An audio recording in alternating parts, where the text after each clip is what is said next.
distribusi normal ini ya adalah distribusi kontinu yang berbentuk simetris nih ya, simetris. Oke. Jadi tidak ada miring ke kiri, miring ke kanan yang dulu kita sempat belajar ya, skewness gitu.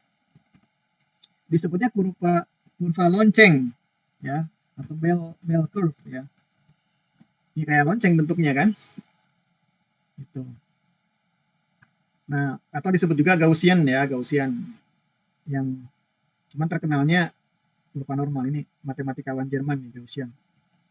Jadi dia yang menemukan ya. Nah, bentuknya seperti lonceng ya ini. Seperti lonceng. Saya ganti warna merah aja supaya lebih jelas ya. Oke, teman-teman ya, lihat tuh. Dengan parameter rata-rata mu ya. Teman-teman sudah tahu kan mu ya, rata-rata populasi ya. Parameter populasi. Kalau parameter kan berarti populasi kan. Kalau sampel itu statistik ya. Nah, dengan parameter rata-rata ya atau mu dan standar deviasi. Jadi kalau distribusi normal itu biasa diketahui dua parameter itu ya, rata-rata dan standar deviasi atau simpangan baku ya istilah lainnya, standar deviasi. Nah, coba teman-teman lihat nih, ini kan sama seperti yang tadi ya. Kalau di teori awal dasarnya kan distribusi variabel random continue. Nah, ini sekarang jenis yang pertama adalah distribusi normal ya. Kan tadi bentuknya kurang lebih sama ya. Nah, cuma nanti kalau teman-teman lihat di sini ya, nanti ada standarisasi dari distribusi normal itu ya. Nah, lihat nih, di sini pun sama ya, sumbu y-nya itu menunjukkan apa? Menunjukkan probabilitas ya, probabilitas dari setiap nilai yang ada di sumbu x-nya di sini nih, sumbu x.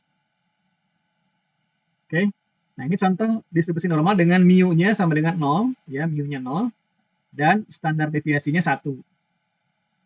Oke, ini contohnya seperti ini. Ini lihat nih, berarti kan di sini ada mu di sini ya, 0 mu-nya. Nah, ini mu-nya sama dengan 0. Ya, kalau di distribusi normal karena dia berbentuk simetris, teman-teman ya, maka mediannya berapa mediannya?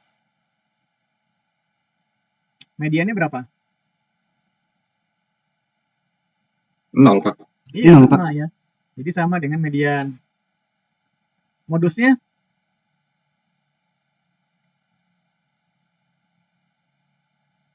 Modusnya berapa ya? 0 juga, Pak. Benar, 0 juga ya. Jadi modusnya pun 0, artinya yang banyak muncul ya nilai 0. Rata-rata itu ciri dari distribusi normal ya. Median rata-rata itu sama dengan median, sama dengan modus ya. Nah, seperti ini bentuk dari distribusi normal ya, simetris. Oke. Nah, kita lihat nih kegunaan dari distribusi normal ini ya. Itu tadi kan sudah kita bahas ya. Jadi ini nilainya 1 gitu ya. Kalau dibagi 2 tadi jadi setengah ke kiri, setengah ke kanan ya. Gitu. Ya. Nah, ini standar deviasi 1 berarti kan jarak ya, jarak yang disebut dengan deviasi penyimpangan berarti kan jarak perbedaan ya antara misalnya nilai x sama dengan 1 ke rata-rata itu jaraknya 1, berarti dia 1 standar deviasi ya jaraknya. 1 standar deviasi gitu. Nah, kalau yang 2 berarti jaraknya adalah 2 standar deviasi. Gitu ya. Yang 3 berarti jaraknya adalah 3 standar deviasi. Gitu ya. Oke. Nah, distribusi normal ini ya paling banyak kali digunakan ya, ini paling populer lah. Paling biasa dipakai di dalam analisis statistik ya. Nah, digunakan untuk memodelkan fenomena alami itu. Jadi kalau yang alami-alami itu biasanya dia berdistribusi normal. Ya, contoh tinggi badan. Ya, tinggi badan, berat badan gitu. Ya. Jadi kalaupun nanti misalnya ada taruhlah dilakukan sampling ya, kita ngambil sampel misalnya dari 100 orang Indonesia gitu. Ya. Itu nanti ketemu misalnya rata-rata tinggi badan itu adalah dari 100 orang ya, N-nya 100. Oh, kalau dari N100 berarti kan bukan mu ya, tetapi apa? Masih ingat nggak? X bar ya. Nah, misalnya tingginya adalah 100, rata-rata tingginya adalah 165 gitu cm ya. Nah, tapi mu-nya bisa jadi bukan 165 ya. Mu-nya adalah misalnya tinggi badan laki-laki, misalnya laki-laki Indonesia ada 167 misalnya ya sentimeter misal ya.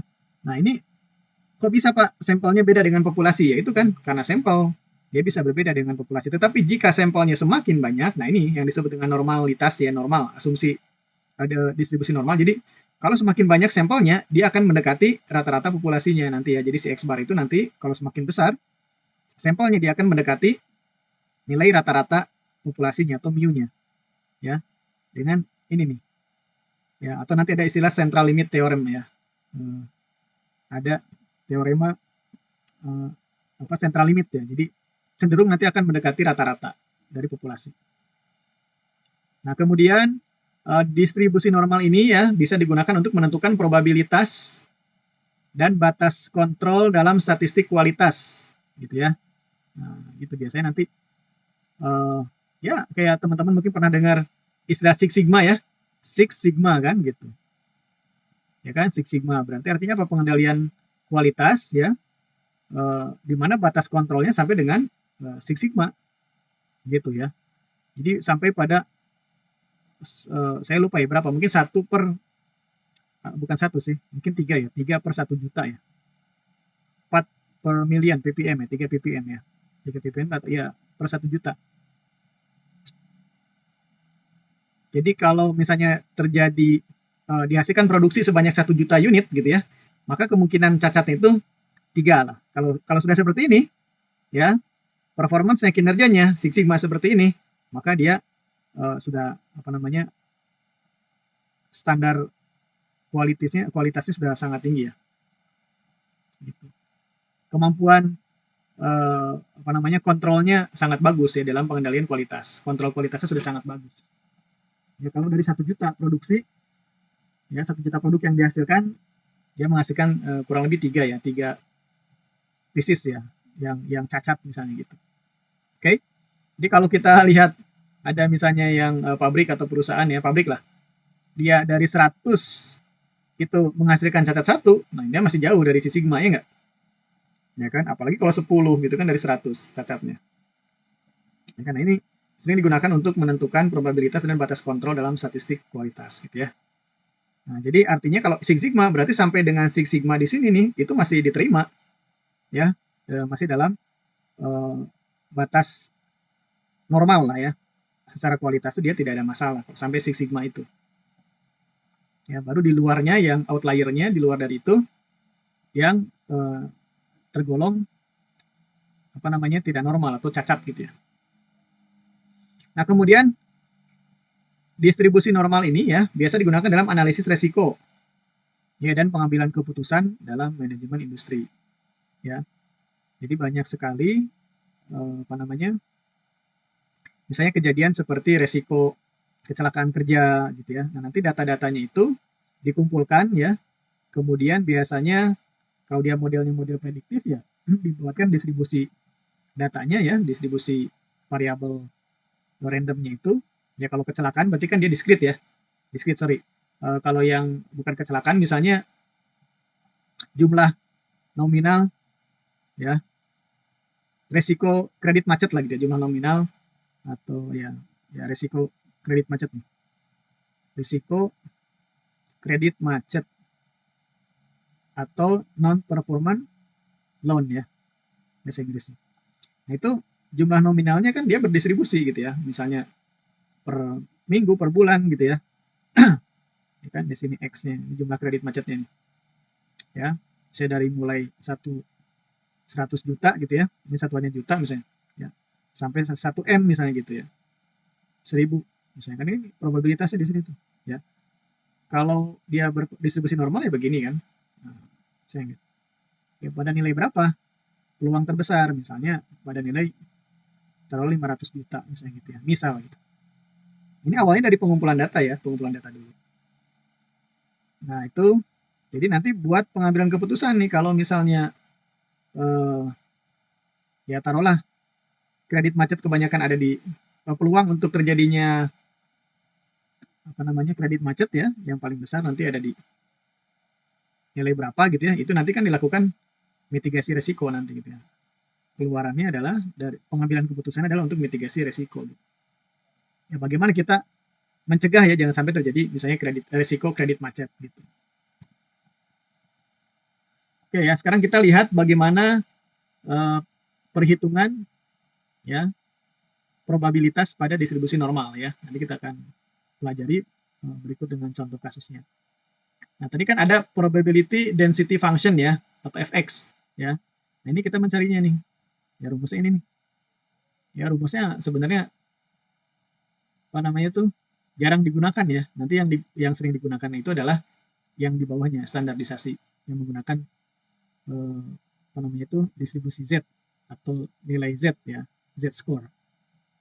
Nah, jadi nanti di kasus yang akan kita bahas, teman-teman nggak usah pakai yang rumus ini ya, nggak usah pakai yang rumus di atas ada V segala di sini ya, yang 3,14 nih, atau di sini ada apa lagi nih, bilangan alami kemarin natural ya, yang 2,71, 828 kemarin ya.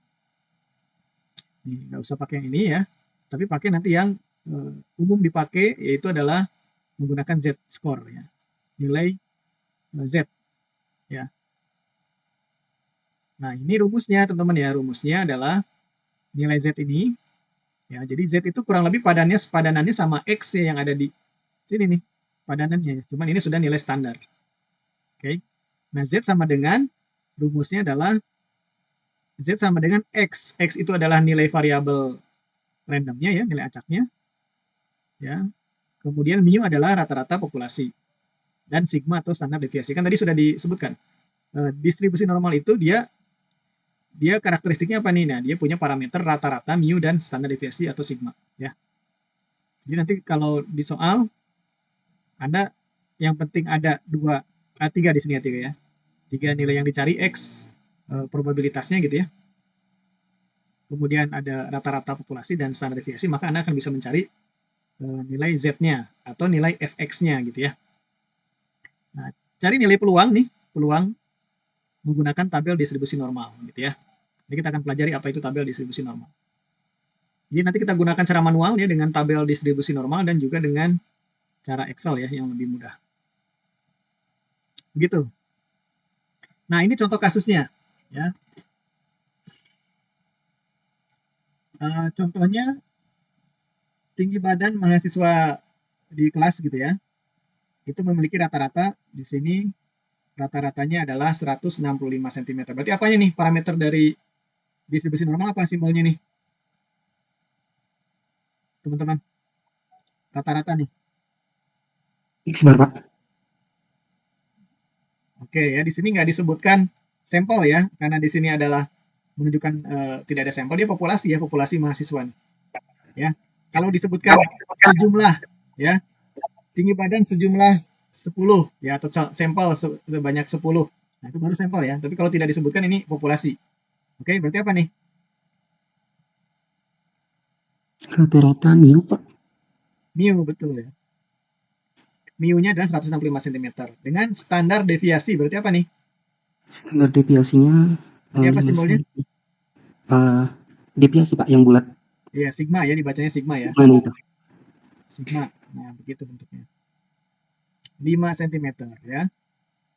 Nah, berapa peluang seorang mahasiswa memiliki tinggi badan antara 160 cm dan 170 cm? Jadi, kalau teman-teman buatkan apa namanya notasinya, berarti kan probabilitas ya, gitu. Dari apa? Dari mahasiswa itu berarti kan variabel ya, X-nya ya lebih besar dari sama dengan 160 ya, dan kurang dari sama dengan 170. 170. Nah, ini yang kita cari. Begitu. Ya. Nah, karena dia distribusi normal asumsinya, jadi kalau dibikin gambarnya tadi ya, bentuknya begini, distribusi normal bentuknya adalah seperti lonceng.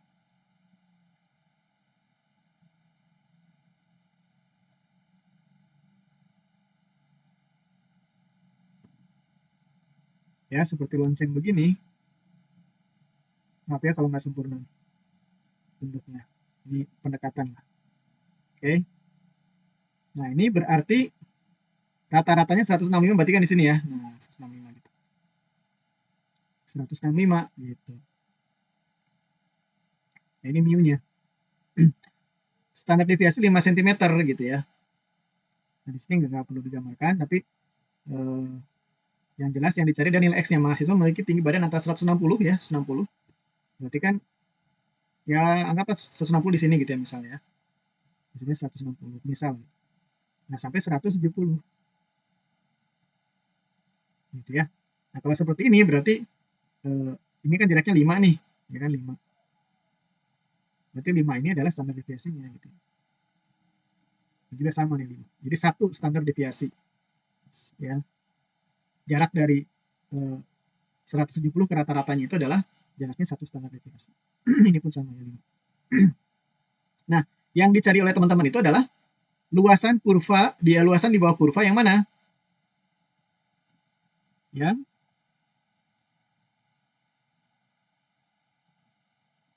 Yang berwarna biru ini, betul nggak? Nah, ini yang teman-teman cari nih, nilainya berapa? Berapa persen gitu, atau berapa dalam persen, atau ya antara 0 sampai 1 gitu. Antara 0 sampai 1 ya, atau antara 0 sampai 100% nilainya berapa? Ya, nilai si ini nih, probabilitas ini nih. Ini kan yang mau dicari. Gitu ini ya. Nah, kita masukkan ke dalam rumus tadi. Kita masukkan ke dalam rumus. Nah, ini sudah ada hitungannya ya, supaya cepat. Jadi kita akan mencari nilai Z ya, di mana X-nya sama dengan 160 tadi ya. Kan ada 2 nih, X-nya itu maksudnya ini ya, apa namanya, kurang lebih besar dari sama dengan 160 ya, dan kurang dari sama dengan 170. Nah, kita masukkan dulu ya yang batas bawahnya. Jadi kenapa kok Pak nggak langsung ke 165? Enggak ya. Jadi kita cari dulu teman-teman ya. Ada 2 nanti Z-nya di situ, ada 2. Z1, Z2. Nah, caranya gimana? Ya. Kan kita bisa aja teman-teman ya. Ini kalau pakai distribusi normal ya Z, nanti kalau pakai tabel itu nanti ada nilai ya yang kita bisa cari. Itu pertama ya, ini kalau saya buatkan warna yang berbeda, yang warna sebentar. Nah, ini nih, ini aja deh ya. Jadi pendekatannya kalau kita menggunakan apa namanya, perhitungan Z ini ya, yang ada di sini nih, kita akan menghitung ya, untuk mendapatkan yang diarsir warna biru itu ya, kita akan menghitung terlebih dahulu ya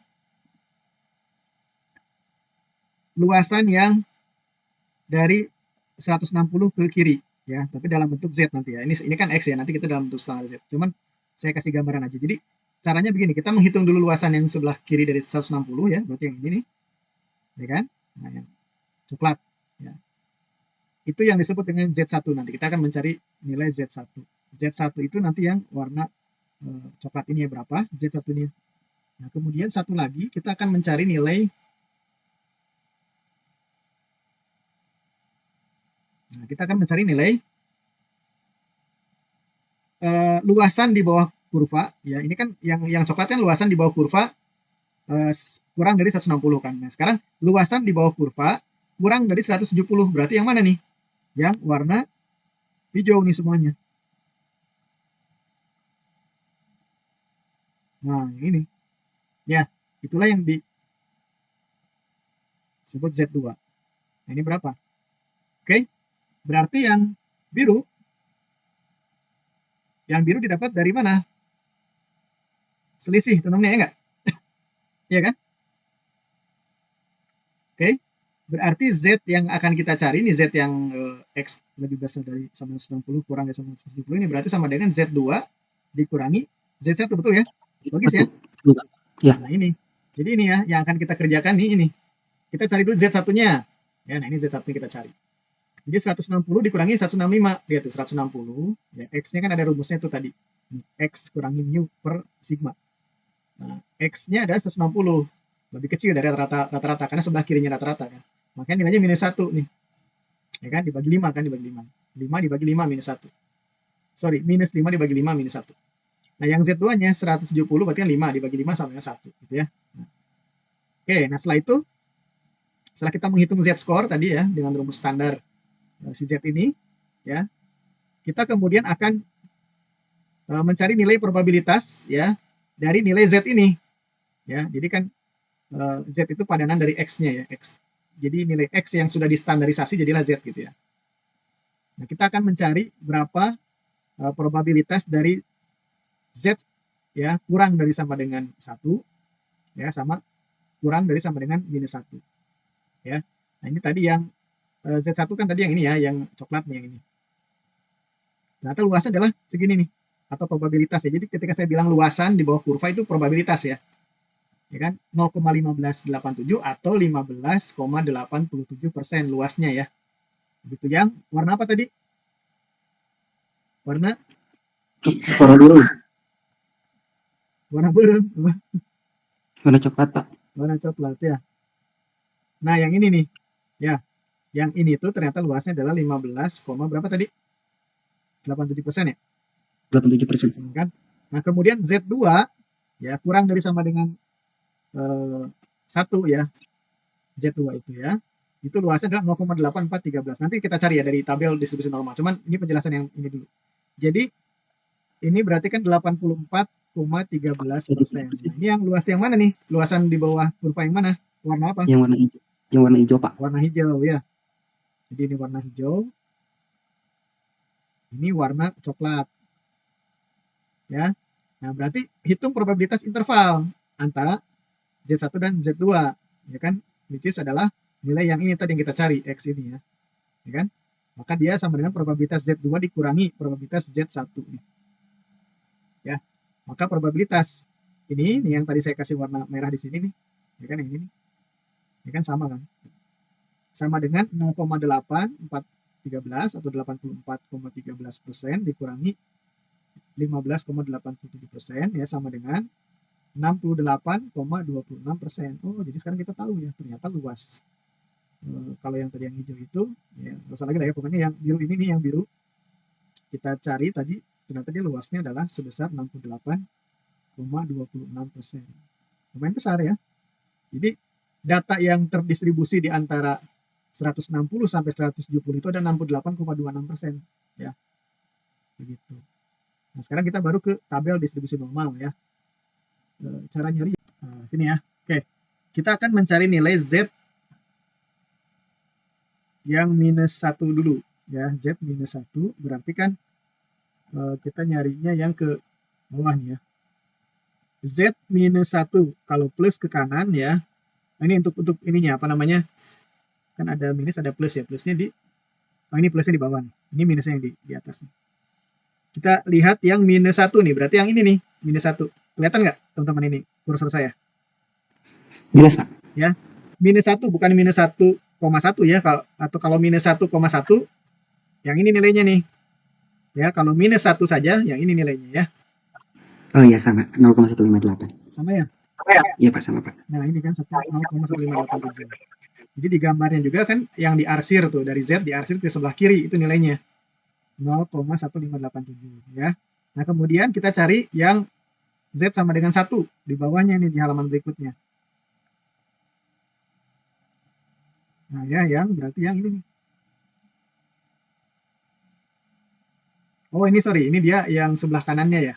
Sorry, bukan dia bukan keseluruhan. Nah, kalau begini berarti teman-teman tinggal gimana caranya nih? Kalau dia kan gambar di sininya kan di bawah kurva PDF distribusi normal dari 0, ya kan?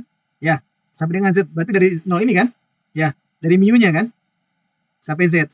Bukan dari kiri ya, atau bukan dari Z ke kiri kayak yang di atas nih. Kalau yang di atas kan dari Z ke kiri nih. Ya kan? Tadi dapat berapa? 0,1587. Ya, ini nih. Dari Z ke kiri. Z-nya minus 1. Tapi kalau yang kedua nih, ya nilai yang dimunculkan di situ adalah ya dari mana Z-nya? Nih, 0 sampai dengan Z. Jadi bukan dari Z sampai ke ujung ke kiri semua, tapi sampai 0 aja. Ya. Berarti yang dari 0 ke kirinya berapa nilainya tadi? Berapa persen? 58. Berapa sih tadi? Ini separuh dari luasan kurva ini, fx ini nih. Separuhnya berapa? Kan 0 dari garis ini nih yang 0 ini nih ya. Ke sebelah kiri ini luasannya berapa? Totalnya. Teman-teman. Masih bingung? Tadi kan sudah saya jelaskan di sini nih. Masih bingung ya? Ini yang di sini nih. Tadi berapa nih luasnya? Nah, di sini. 50%. Ini 50% kan ya di situ. Iya, Pak. Ada yang masih bingung kenapa 50%? Ini 50% kan luasnya kan, yang warna hijau, yang warna coklat pun 50% kan? Iya nggak? Ya kan? 50%. Iya. Nah, artinya kalau teman-teman ke sini, ya, kalau yang diarsir saja nilai yang muncul di sini, berarti kan antara 0 sampai Z ya. Berarti kan Z-nya kalau 1, ini yang 0,3413 itu yang mana? Luas yang mana? 0 sampai Z ya nggak? Ya, kalau kurang dari sama dengan Z, berapa? Kurang sama dengan 8413 Pak. Betul. Dari mana? 0,8413. Dari mana? 50% ditambah 0,3413. Betul. Paham ya teman-teman semua ya? Nah, jadi kalau tabel yang ini dia untuk memudahkan, karena kan bisa nanti itu pengujian tuh bisa ada dua kanan kiri gitu ya supaya memudahkan. Jadi dia tidak menuliskan di sini 0,8413. Dianggapnya sudah bakal paham dan ada penjelasan di sini kan gambarnya yang diarsir saja kan. Kalau yang diarsirnya sampai ke sebelah sini nih, sampai yang sebelah kirinya 0, maka nilai yang di sini itu adalah 0,8413 gitu ya. Nah, 0,8413. Jadi kalau tadi yang kita cari adalah kurang dari sama dengan 1, maka jadilah 0,8413 yang ini ya. Jadi 0,8413 itu didapat dari sama dengan didapat dari 0,5 ditambah dengan 0,3413 ya. Ya, karena dia kurang dari sama dengan 1 tuh. Ya.